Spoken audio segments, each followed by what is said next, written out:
अस्सलाम वालेकुम students, here your instructor Mohammad Irfan Qayyum and welcome to my YouTube channel success feature. आज के इस पर्टिकुलर वीडियो के अंदर हम लोग फिजिकल केमिस्ट्री के यूनिट 7 थर्मो केमिस्ट्री की डिस्कशन करने वाले हैं। यहाँ पे क्वेश्चन नंबर 1 है, कहता है कि which type of information can be predicted from the given post reaction. आपके पास कोई भी एक रिएक्शन गिवन है, ए प्लस बी, ये दोनों कंबाइन होते हैं और हमारे पास प्रोडक्ट सी बनाते हैं और इसकी जो इंथाल्पी गिवन है वो आपको -120 किलो जूल पर मोल गिवन है। मीन टू से आपको एक ऐसा रिएक्शन जिसमें आपको सिर्फ इंथाल्पी के बारे में बताया गया है। अब आपसे वो पूछ रहा है कि हमारे पास अल्फा ऑप्शन में है, क्या रिएक्शन एंडोथर्मिक होगा।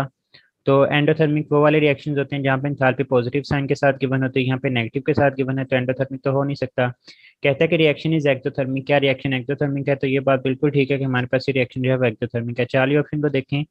कहता है reaction is endothermic and spontaneous, तो एंडोथर्मिक तो है नहीं, इस वजह से हम लोग इसको एक्सक्लूड कर देंगे, तो स्पॉन्टेनियस। उसके बाद डेल्टा में देखेंगे, कहता है reaction is ectothermic and spontaneous. Generally कहा जाता है कि हमारे पास ज्यादातर जो स्पॉन्टेनियस रिएक्शंस होते हैं वो हमारे पास एक्टोथर्मिक के नेचर होते हैं। लेकिन बच्चे याद रखें कि ये जनरली का वर्ड इस्तेमाल किया जाता है, हम लोग कभी भी इंथैल्पी को देख के नहीं बता सकते कि वो हमारे पास रिएक्शन एंडोथर्मिक होगा या एक्सोथर्मिक होगा, या फिर एक्टोथर्मिक और एंडोथर्मिक को देख के हम लोग स्पॉन्टेनियस और नॉन स्पॉन्टेनियस को कभी भी प्रिडिक्ट जो है वो हम लोग ऐसा नहीं कर सकते। ये प्रिडिक्ट करने के लिए कि हमारे पास रिएक्शन स्पॉन्टेनियस होगा या नॉन स्पॉन्टेनियस होगा, हमारी बुक के अंदर एक वर्ड इस्तेमाल किया गया है फ्री एनर्जी का। ये क्वेश्चन मैंने आगे ऐड किया भी हुआ है, मैं आपको वहां पे जाके फर्दर चीज क्लियर कर दूंगा। तो अगर आपको इंथैल्पी गिवन है तो आप लोग इंथैल्पी को देख के ये नहीं बता सकते कि रिएक्शन स्पॉन्टेनियस है या नॉन स्पॉन्टेनियस है। स्पॉन्टेनियस और नॉन स्पॉन्टेनियस का ताल्लुक फ्री एनर्जी के साथ होता है, जिसको गिब्स फ्री एनर्जी का नाम दिया जाता है। और किस तरह से हम लोग गिब्स फ्री एनर्जी से प्रिडिक्ट करते हैं कि हमारे सिलेबस से बियॉन्ड है, लेकिन मैं फिर भी आप लोगों को थोड़ा सा इस चीज़ का आइडिया दे दूंगा नेक्स्ट स्लाइड के अंदर। तो यहाँ पे सिर्फ ये बात याद रखें कि अगर आपको इंथैल्पी गिवन है तो उससे सिर्फ ये बता सकते हैं कि रिएक्शन एंडोथर्मिक या एक्टोथर्मिक, स्पॉन्टेनियस और नॉन स्पॉन्टेनियस से इसका ताल्लुक नहीं है। तो हमारे पास यहाँ पे जो राइट ऑप्शन है वो बीटा आ जाएगा। क्वेश्चन नंबर 2 देखते हैं हम लोग। यहाँ पे कहता है कि which of following is considered as more endothermic process.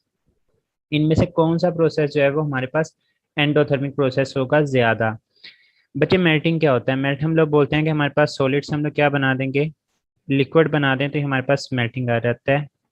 Vaporisation क्या आता है कि अगर हम लोग लिक्विड से उठा के उसको गैसियस स्टेज के अंदर कन्वर्ट कर देते हैं। सब्लिमेशन क्या होता है कि अगर हम लोग सॉलिड से कन्वर्ट कर देते हैं किसी भी चीज़ को, किस चीज़ के अंदर हम लोग इसको कन्वर्ट कर रहे होते हैं, डायरेक्ट गैसियस स्टेट के अंदर। उसके बाद कंडेंसेशन आ जाता है। कंडेंसेशन क्या है कि हमारे पास जो भी वेपर्स होते हैं, मीन से गैस होती है, इनको दोबारा से कन्वर्ट कर देना किस चीज़ के अंदर, लिक्विड के अंदर, ये हमारे पास जो है वो कंडेंसेशन कहला रही होती है। बच्चे एंडोथर्मिक, एंडोथर्मिक का मतलब ये होता है कि हमारे पास एनर्जी जो है वो सिस्टम की इंक्रीज हो जाती है। और एनर्जी सिस्टम की कब इंक्रीज होती है? लाइक हमारे पास अगर सॉलिड है, सॉलिड से लिक्विड बनेगा, लिक्विड से आगे गैस बनेगा, तो हमारे पास हमें पता है कि जैसे जैसे हम लोग सॉलिड से लिक्विड की तरफ मूव करते हैं या लिक्विड से गैस की तरफ मूव करते हैं, तो हमारे पास मॉलिक्यूल्स की काइनेटिक एनर्जी जो है वो बढ़ जाती है। जब मॉलिक्यूल्स की काइनेटिक एनर्जी बढ़ जाती है, काइनेटिक एनर्जी बढ़ने से मुराद क्या है कि टेम्परेचर बढ़ रहा होता है, क्योंकि इनके दरमियान जो है वो फ्री स्पेसेस डेवलप होना शुरू हो जाते हैं, इंटरमोलेकुलर फोर्स जो है वो कम होना शुरू हो जाती है। तो यहाँ पे हमारे पास क्या होता है कि हमारे पास सॉलिड से लिक्विड के अंदर कन्वर्ट होना, ये भी हमारे पास एंडोथर्मिक प्रोसेस है। मीन टू से हमारे पास मेल्टिंग भी एंडोथर्मिक प्रोसेस होगा। इसी तरह से लिक्विड से गैस के अंदर जाना, ये भी हमारे पास क्या होता है, ये भी हमारे पास एंडोथर्मिक प्रोसेस ही होगा। इसी तरह से सब्लिमेशन जो है वो सॉलिड से गैसियस फेज के अंदर चले जाना, इसके नतीजे में हमारे पास जो है ये हमारे पास ये भी एंडोथर्मिक प्रोसेस होगा। लेकिन कंडेंसेशन, जिसमें गैसेज जो है वो लिक्विड में जा रही हैं, गैसेज में काइनेटिक एनर्जी ज़्यादा होती है, लिक्विड में काइनेटिक एनर्जी जो है वो हमारे पास कम होती है। जब काइनेटिक एनर्जी कम होगी, टेम्परेचर कम होता है। जब टेम्परेचर कम होता है तो हम लोग उसको एक्सोथर्मिक रिएक्शन की कैटेगरी में ले जाते हैं। तो ये तो हमारे पास था ही नहीं कि हमारे पास एंडोथर्मिक। तो अब पीछे 3 ऑप्शन बचते हैं, मेल्टिंग है, वेपराइजेशन है, सब्लिमेशन। तो बच्चे याद रखें वो वाला रिएक्शन जो है वो मोर एंडोथर्मिक होगा जिस केस में आप लोगों के पास काइनेटिक एनर्जी मॉलिक्यूल्स की बहुत ज़्यादा बढ़ जाती है। लाइक सॉलिड से अगर लिक्विड में जाते हैं तो इतनी ज़्यादा इंटरमोलेकुलर फोर्सेज जो हैं वो कम नहीं होती। हमें पता है लिक्विड के केस में भी इंटरमोलेकुलर फोर्सेज जो हैं वो हमारे पास मौजूद होती हैं। तो सॉलिड से लिक्विड में जाते हुए इंटरमोलेकुलर फोर्सेज कम तो होती हैं और काइनेटिक एनर्जी बढ़ती तो है। लेकिन इन तीनों प्रोसेसेस में कि सॉलिड से लिक्विड में जाना, लिक्विड से गैसेज में जाना और सॉलिड से डायरेक्ट गैसेज में जाना, तो बच्चे याद रखिएगा कि सॉलिड से जब हम लोग गैस में जाते हैं उस वक्त इनमें जो है वो इंटरमोलेकुलर फोर्सेज बहुत ज़्यादा कम हो जाती हैं और काइनेटिक एनर्जी बढ़ जाती है, जिसके नतीजे में हम लोग बोलते हैं कि टेम्परेचर बढ़ जाता है। प्रोसेस है ये तीनों के तीनों एंडोथर्मिक है। लेकिन अगर हम लोग इनका एक ट्रेंड बना लें कि कौन सबसे ज्यादा होगा कौन उसके बाद, तो हमारे पास याद रखिएगा जो सब्लिमेशन है ये हमारे पास इन तीनों में से सबसे ज्यादा एंडोथर्मिक है। उसके बाद हमारे पास वेपराइजेशन होगा, क्योंकि एज कम्पेयर टू सॉलिड से लिक्विड के अंदर कन्वर्ट होना, हमारे पास लिक्विड से गैसेस के अंदर कन्वर्ट होते हुए हमारे पास जो है वो काइनेटिक एनर्जी ज़्यादा बढ़ती है, तो हमारे पास वेपोराइजेशन जो है वो दूसरे नंबर पर आ जाएगा, और थर्ड नंबर पर जो है वो हमारे पास मेल्टिंग आ जाएगा। अगेन रिपीटिंग है प्रोसेसेस तीनों के तीनों ही हमारे पास एंडोथर्मिक है, लेकिन यहाँ पे पूछा गया था कि मोर एंडोथर्मिक कौन सा है, तो मोर एंडोथर्मिक यहाँ पे हमारे पास जो रिएक्शन होगा वो हमारे पास सब्लिमेशन प्रोसेस को जो है वो हम लोग एंडोथर्मिक की कैटेगरी में लेंगे। क्वेश्चन नंबर 3 देखें, कहता है latest energy of ionic crystal is the enthalpy of dash one mole of ionic compound from gaseous ions under the standard conditions. तो बच्चे याद रखिएगा, जो लेटेस्ट एनर्जी है ये हमारे पास इंथैल्पी ऑफ फॉर्मेशन दोनों तरह की होती है, ब्रेकेज भी होती है, फॉर्मेशन भी होती है। लेकिन जब ब्रेकेज होगी तो किस चीज़ की ब्रेकेज होगी, तो हमारे पास होगी one mole of ionic compound into its gaseous ion. यहाँ पे क्या पूछा उसने, कहा कि one mole of ionic compound बनने किस चीज़ के, from gaseous ion under the standard condition. तो ये हमारे पास इंथैल्पी ऑफ फॉर्मेशन जो है वो हमारे पास कहला रही होती है, तो यहाँ पे हमारे पास जो राइट ऑप्शन है वो इंथैल्पी ऑफ फॉर्मेशन आ जाएगा। अच्छा, अगर मैं यहाँ से आप लोगों से पूछता हूँ कि what is the difference between enthalpy of formation and latest energy, तो बच्चे याद रखिएगा कि हमारे पास जो लेटेस्ट एनर्जी होती है, अगर आपने लेटेस्ट एनर्जी को डिफाइन करना होता है तो लेटेस्ट एनर्जी को हम लोग किस तरह से डिफाइन करते हैं कि आप लोगों के पास one mole of ionic compound बनना चाहिए। लाइक हम लोग कहते हैं कि केसीएल जो है वो आप लोगों ने बनाना है, लेकिन किससे बनेगा, ये इसके आयनिक कंपाउंड से बनेगा। Like K positive plus C L negative मिलकर हमारे पास जो है वो केसीएल बना रहे होते हैं, तो ये हमारे पास क्या कहलाता है, हमारे पास लेटेस्ट एनर्जी को हम लोग इस तरह से जो है वो डिफाइन कर रहे होते हैं। और अगर आप लोग यहाँ पे बात करते हैं इंथैल्पी ऑफ फॉर्मेशन की, तो बच्चे वहाँ पे भी याद रखिए कि हमारे पास one mole of ionic compound ही बनेगा, लाइक हमारे पास केसीएल बनेगा, लेकिन किससे बनेगा, वो ऐसे एलिमेंट से बनेगा जो कि अपनी स्टैंडर्ड स्टेट्स के अंदर मौजूद होंगे। लाइक पोटाशियम जो है वो हमारे पास सॉलिड स्टेट के अंदर मौजूद होता है, इसी तरह से जो क्लोरीन है वो गैसियस स्टेट में मौजूद होती है। तो ये जो मैंने दूसरा रिएक्शन लिखा है ये हमारे पास किस चीज़ का रिएक्शन है, ये हमारे पास है enthalpy of formation of KCL, और जो पहला है वो हमारे पास लेटेस्ट एनर्जी है। लेकिन ये ऐसा चीज़ आपसे डेफिनेशन पूछी गई थी कि लेटेस्ट एनर्जी को डिफाइन किस तरह से करते हैं, तो ये इंथैल्पी ऑफ फॉर्मेशन के हिसाब से जो है वो हम लोग इस चीज़ को डिफाइन कर रहे होते हैं। क्वेश्चन नंबर 4 देखें, कहता है कि which of the following compound है जीरो इंथैल्पी ऑफ फॉर्मेशन, कि हमारे पास ऐसा कौन सा कंपाउंड है जिसकी इंथैल्पी ऑफ फॉर्मेशन जो है वो हमारे पास जीरो होगी। बट मैं यहाँ पे आपको एक फैक्ट लिखवा देता हूँ।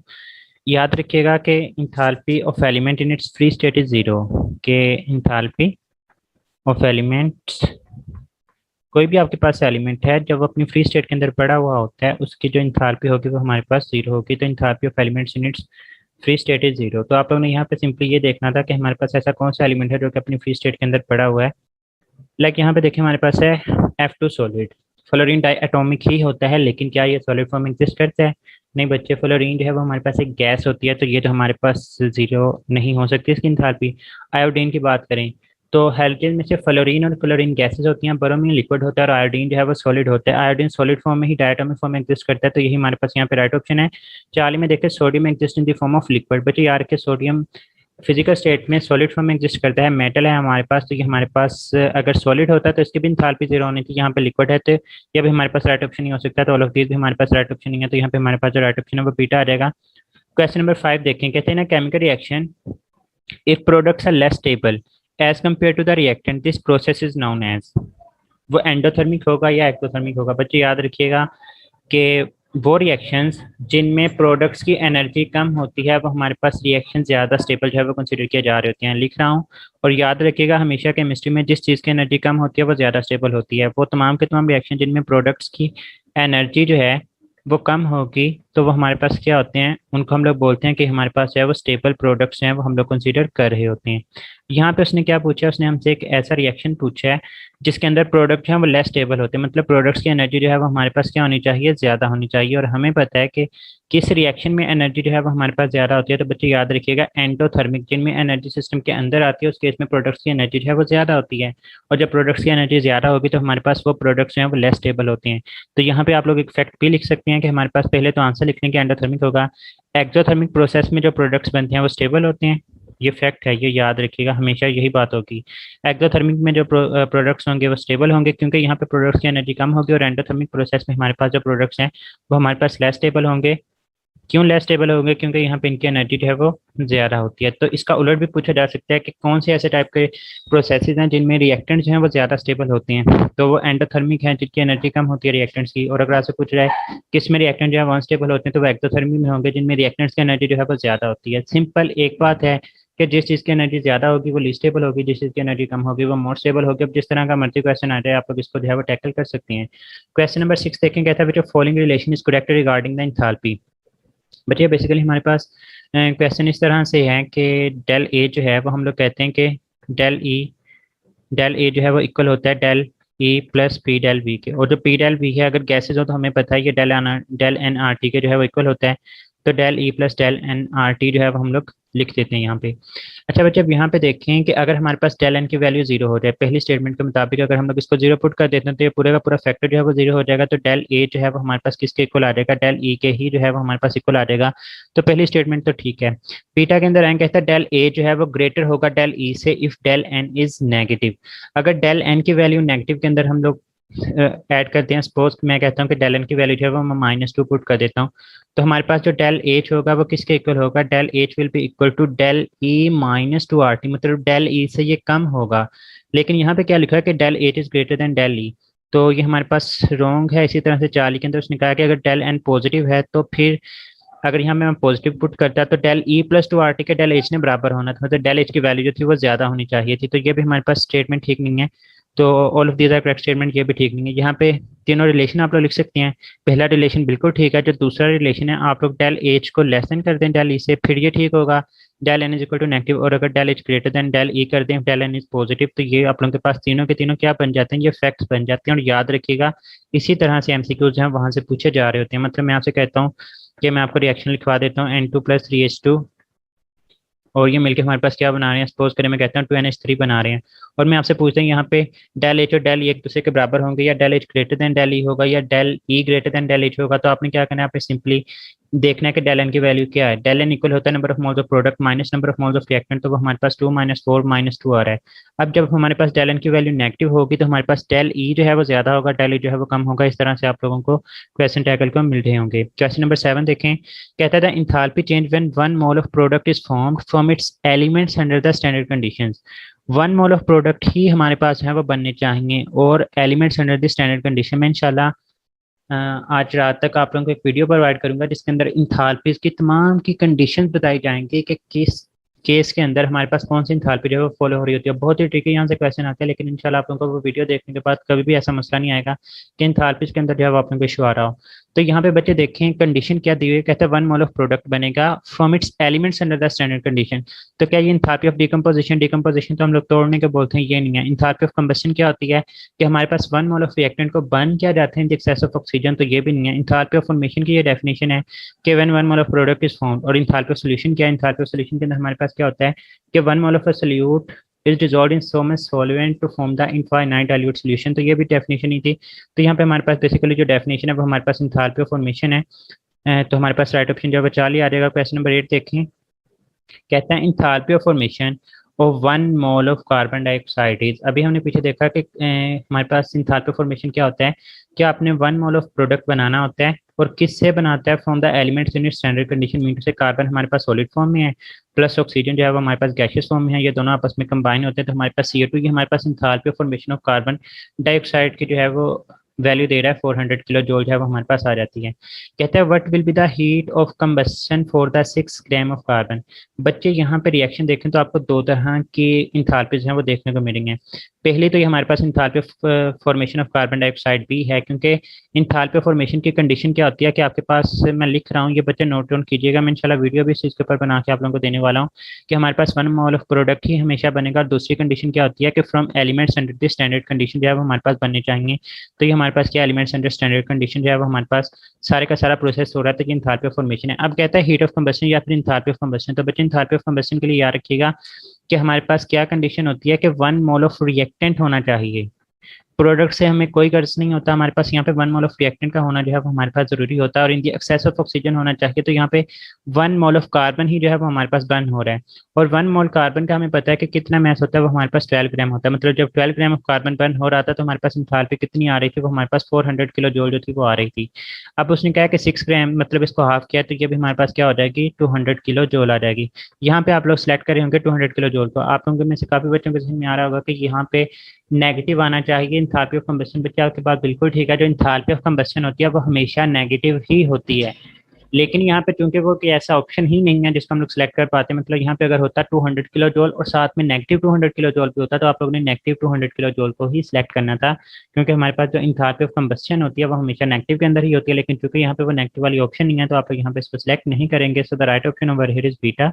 क्वेश्चन नंबर 9 को देखें, कहते हैं what will be the change in internal energy. Daily आपने कैलकुलेट करनी है और डेली का फार्मूला क्या होता है, सिंपली क्यू प्लस डब्ल्यू। कहता है if work done by the system, जब हमारे पास work done by the system की हम लोग बात करते हैं तो work done by the system जो है वो हमारे पास नेगेटिव होता है in sense of chemistry.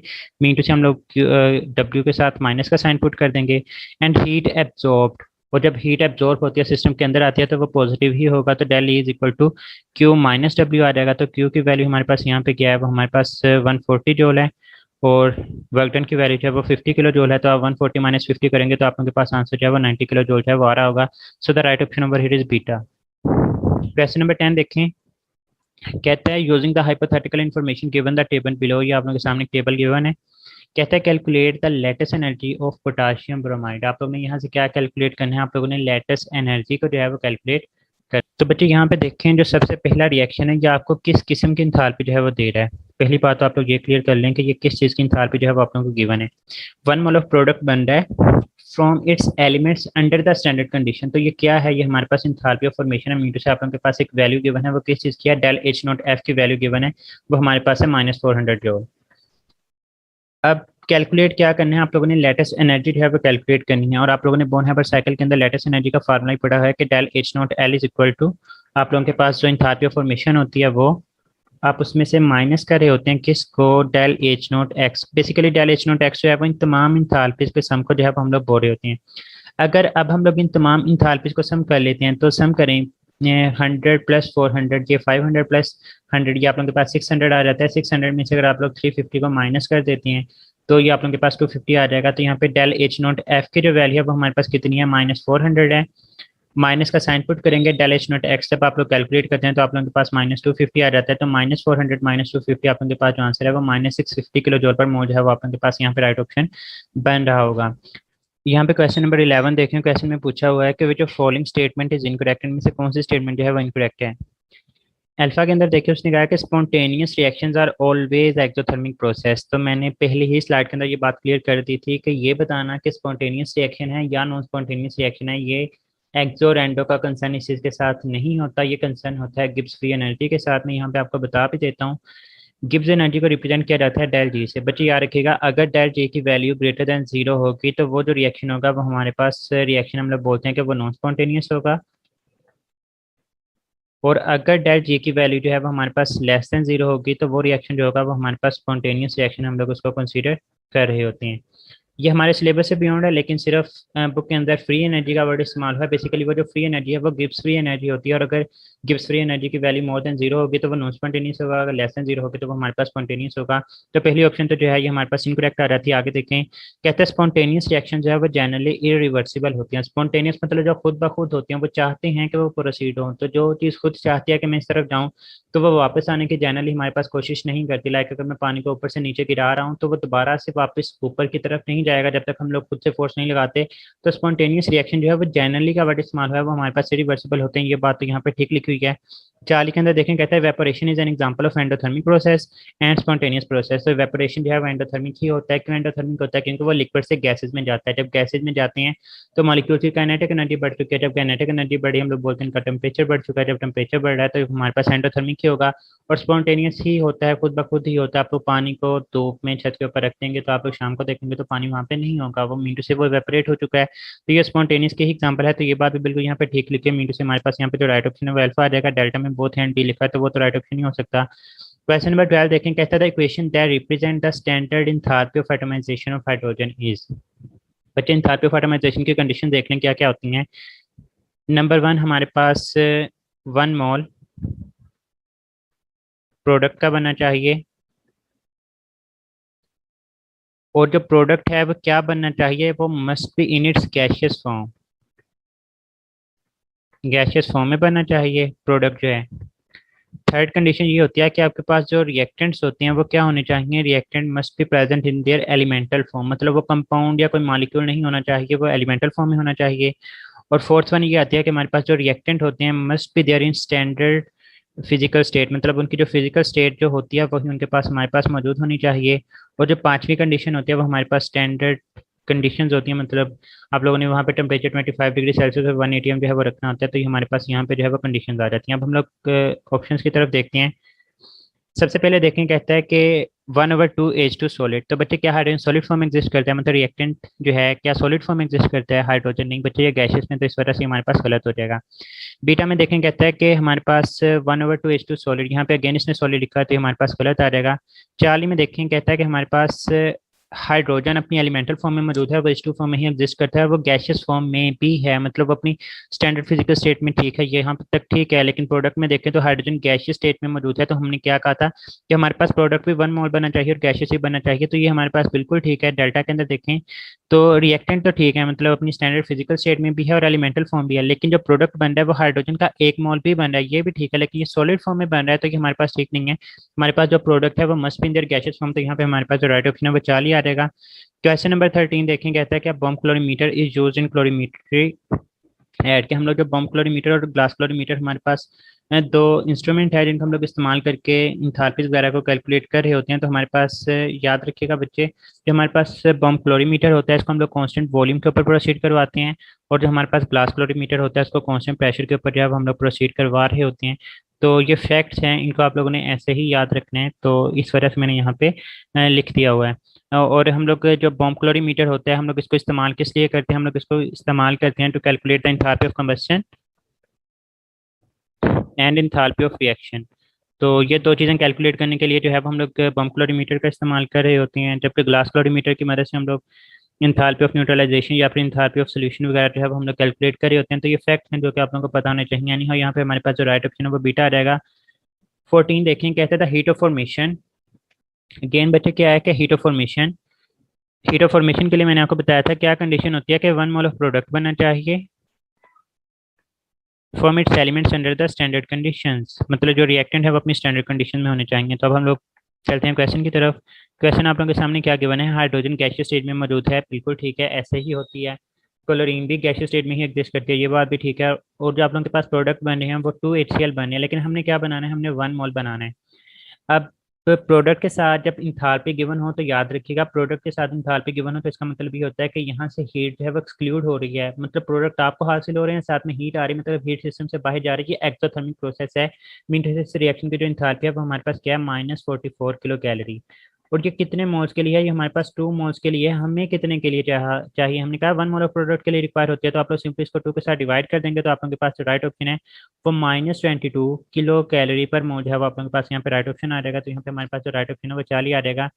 Again बता देता हूँ कि अगर प्रोडक्ट के साथ हीट गिवन हो किसी भी रिएक्शन के अंदर तो वो इंडिकेट करते हैं ये एक्सोथर्मिक प्रोसेस है, और अगर किसी भी रिएक्शन में रिएक्टेंट के साथ हीट गिवन होगी तो इसका मतलब ये होगा कि ये एंडोथर्मिक प्रोसेस है, क्योंकि रिएक्टेंट के साथ हीट का आना ये इस बात की इंडिकेशन है कि आप लोग खुद से रिएक्टेंट के अंदर जो है वो हीट को ऐड करें, तो वो हमारे पास एंडोथर्मिक प्रोसेस होगा। तो ये भी फैक्ट्स हैं, याद रखिएगा।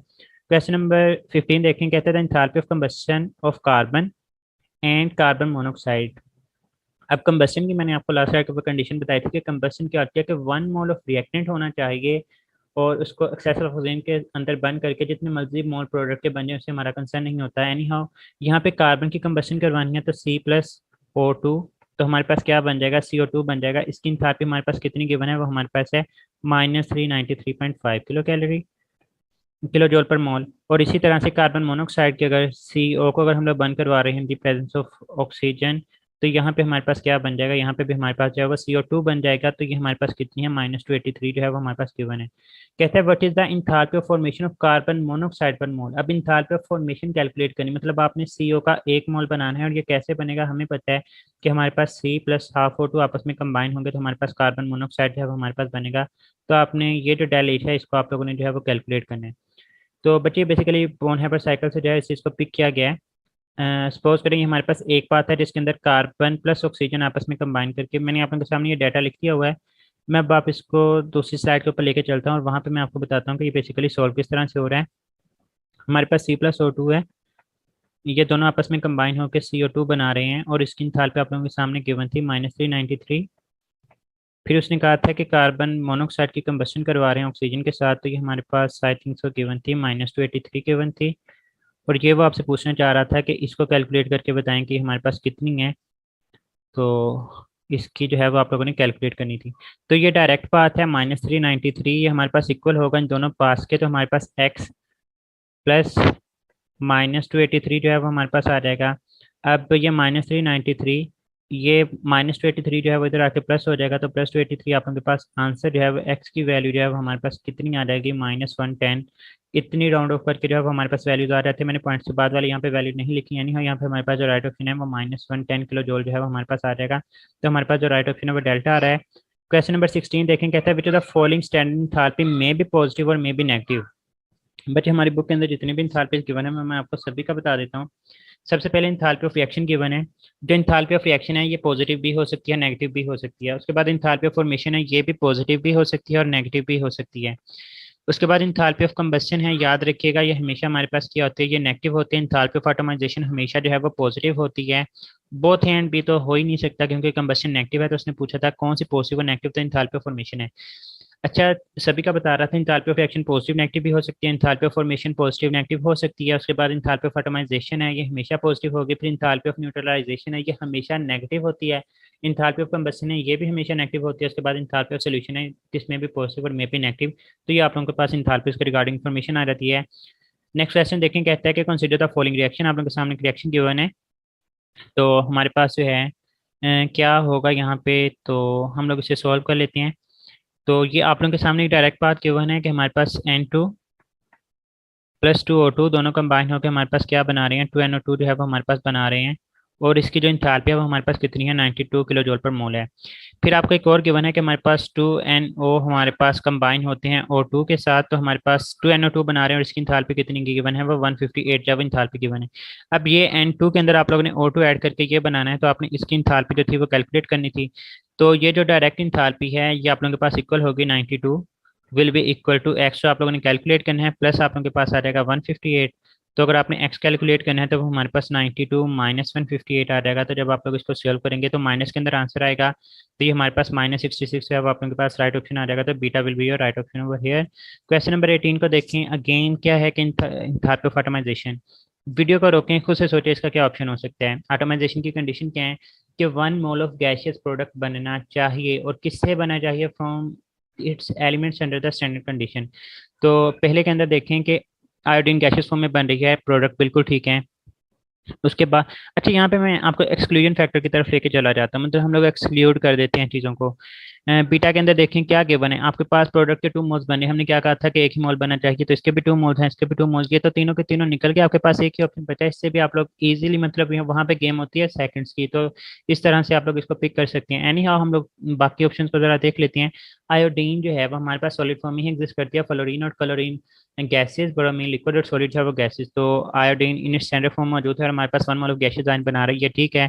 बीटा के अंदर देखें कि आयोडीन जो है वो हमारे पास सॉलिड फॉर्म में मौजूद है, रिएक्टेंट साइड तक बात ठीक है, लेकिन आपके पास 2 मोल्स ऑफ आयोडीन बने हैं, तो ये बात ठीक नहीं थी। फिर चार्ली में ना रिएक्टेंट ठीक है ना ही प्रोडक्ट ठीक है। डेल्टा में देखें तो रिएक्टेंट भी गलत है और प्रोडक्ट भी आप लोगों के पास गलत है, मतलब रिएक्टेंट के केस में आप लोगों के पास iodine must be present in their solid form, लेकिन ये हमारे पास गैसियस फॉर्म में मौजूद है, इस वजह से राइट। अच्छा बच्चे, यहाँ पे क्वेश्चन नंबर 19 देखें, कहता है कि for the transition carbon diamond से आप लोग कार्बन ग्रेफाइट बना रहे हैं और आपके पास डेल एच क्या है, +250। मतलब ये क्या है, ये एंडोथर्मिक रिएक्शन है। कहाँ से हमें पता लगा, डेल एच की वैल्यू से हमें पता लगा एंडोथर्मिक रिएक्शन है। और मैंने आपको पहली स्लाइड के अंदर बताई ये बात कि एंडोथर्मिक रिएक्शन में बच्चे याद रखिएगा कि हमारे पास जो प्रोडक्ट्स होते हैं जिनकी एनर्जी ज़्यादा होती है वो हमारे पास क्या होंगे, प्रोडक्ट्स जिनकी एनर्जी हमारे पास ज़्यादा होती है वो हमारे पास लीस्ट स्टेबल होंगे। और जो हमारे पास रिएक्टेंट्स होते हैं उनकी एनर्जी कम होती है तो वो हमारे पास क्या होते हैं, वो हमारे पास मोर स्टेबल जो है वो हमारे पास मौजूद होते हैं। तो यहाँ पे आप लोगों के पास कार्बन डायमंड जो है ये हमारे पास रिएक्टेंट है और कार्बन ग्रेफाइट जो है वो प्रोडक्ट है। तो अब इजीली आप लोग सेलेक्ट कर लें कि आप लोगों के पास रिएक्टेंट मोर स्टेबल है, तो diamond is more stable as compare to graphite according to the given data. आप लोगों के पास यही आंसर आएगा कि diamond is more stable. Generally तो हमारे पास ग्रेफाइट मोर स्टेबल होता है, और यहाँ पे डेल एच की वैल्यू भी नेगेटिव के अंदर ही गिवन होती है, लेकिन मैंने जानबूझ के पॉजिटिव के साथ गिवन थी। अगर आप लोगों को इस तरह से सपोज रिएक्शन दिया जाता है तो आप लोग उससे किस तरह से प्रिडिक्ट कर रहे होते हैं। इंथाल्पी को देखेंगे, इंथाल्पी पॉजिटिव है तो आप लोगों ने देखना है कि जब इंथाल्पी पॉजिटिव है मीन टू से एंडोथर्मिक रिएक्शन, और एंडोथर्मिक रिएक्शन में प्रोडक्ट जो है वो लेस स्टेबल होते हैं, जो रिएक्टेंट होते हैं वो मोर स्टेबल होते हैं। तो यहाँ पे हमारे पास जो राइट ऑप्शन है वो बीटा आ जाएगा। As compare to alpha. Question number 20 देखें, कहता है which the following is a non spontaneous process, खुद ब खुद नहीं होता। बच्चे अल्फा के अंदर है।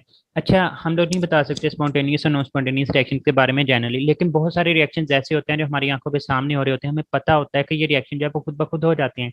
लाइक अगर मैं बर्फ को रख देता हूँ बाहर, वो खुद ब खुद ही पिघलना शुरू हो जाएगी, वो स्पॉन्टेनियस है। मैं पानी को रख देता हूँ हवा के अंदर, तो वो खुद ब खुद ही इवेपोरेट होना शुरू हो जाएगा, ये हमारे पास इवेपोरेशन है। मैं किसी भी माचिस की तीली को आग लगा देता हूँ, सिर्फ एक दफा उसको स्टार्ट करवाना है, वो खुद ब खुद ही होना शुरू हो जाएगा, ये स्पॉन्टेनियस है। मैं पानी को ऊपर से नीचे फेंक रहा हूँ, ये स्पॉन्टेनियस है। मैं जंगल के अंदर हम लोग आग लगा देते हैं, तो ये हमारे पास स्पॉन्टेनियस है। कोई भी हम लोग कंबशन करवा रहे हैं, ये हमारे पास स्पॉन्टेनियस है। तो मतलब बहुत सारे रिएक्शंस ऐसे होते हैं जो हमारी आंखों के सामने होते हैं। इसी तरह से एसिड बेस रिएक्शन जो होते हैं, मतलब आप लोग अगर लैब के अंदर रिएक्शन करवाएं, अगर आप लोग एसिड और बेस को मिक्स कर देते हैं, तो वो खुद ब खुद ही रिएक्शन सारा प्रोसीड हो जाता है।